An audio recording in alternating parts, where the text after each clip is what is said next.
நம்ம ஹேமாஸ் கிச்சன் ஃபுட்ஸில் இன்றைக்கி வந்து என்ன ரெடி பண்ணியிருக்கோம் பார்த்திங்கன்னா நலங்கு மாவு ரெடி பண்ணியிருக்கிறோம். இது வந்து 30 வகையான பொருள் சேர்த்து நம்ம இந்த நலங்கு மாவு ரெடி பண்ணியிருக்கிறோம். இது தேய்ச்சி குளிக்கும் போது ஸ்கின் வந்து நல்லா சாஃப்ட் ஆகும், ஸ்கின் டோனும் நல்லா பிரைட் ஆகும். இது வந்து நம்ம தேய்ச்சி குளிக்கிறதுக்கு யூஸ் பண்ணிக்கலாம். 2 ஸ்பூன் நலங்கு மாவு எடுத்து ஒரு கிண்ணத்தில் போட்டுட்டு அதில் வந்து தயிர் இல்லைனா பால் இல்லைனா ரோஸ் வாட்டர் இதில் ஏதாவது ஒன்றை வந்து நல்லா கலந்துட்டு பேஸ்ட் மாதிரி கலந்துட்டு ஃபேஸில் அப்ளை பண்ணிக்கோங்க. அப்ளை பண்ணிட்டு ஒரு அரை மணி நேரம் கழித்து நல்லா தேய்ச்சி ஸ்க்ரப் பண்ணிவிட்டு ஃபேஸை வாஷ் பண்ணிவிடுங்க. சூப்பராக நல்லா சாஃப்டாக அவ்வளோ நல்லாயிருக்கும். நல்லா ஃபேஸு நல்லா பிரைட்டாக இருக்கும். இது நீங்கள் டெய்லியுமே குளிக்கும் போது நம்ம யூஸ் பண்ணிக்கலாம். உடம்புக்கு தேய்ச்சி குளிச்சிக்கலாம். ரொம்ப நல்லாயிருக்கும். 10 வயசுக்கு மேலே நம்ம எல்லாருமே நம்ம இது யூஸ் பண்ணிக்கலாம்.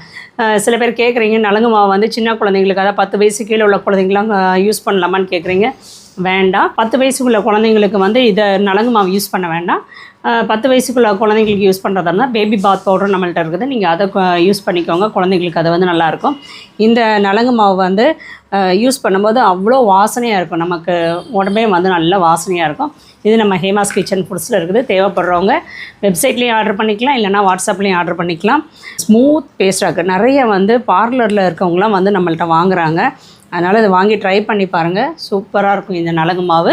இந்த வந்து மாவு தான் உங்களுக்கு தெரியும், ஆனால் வந்து நேரில் இது பார்க்கும்போது பார்த்திங்கன்னா அவ்வளோ வாசனையாக இருக்குது. வெட்டி வேறு சேர்த்துருக்குறோம், அப்புறம் வந்து சந்தனக்கட்டை, இன்னும் நிறைய பொருளாக சேர்த்து நம்ம அரைக்கிறதுனால அவ்வளோ வாசனையாக இருக்குது. கண்டிப்பாக ட்ரை பண்ணி பாருங்கள்.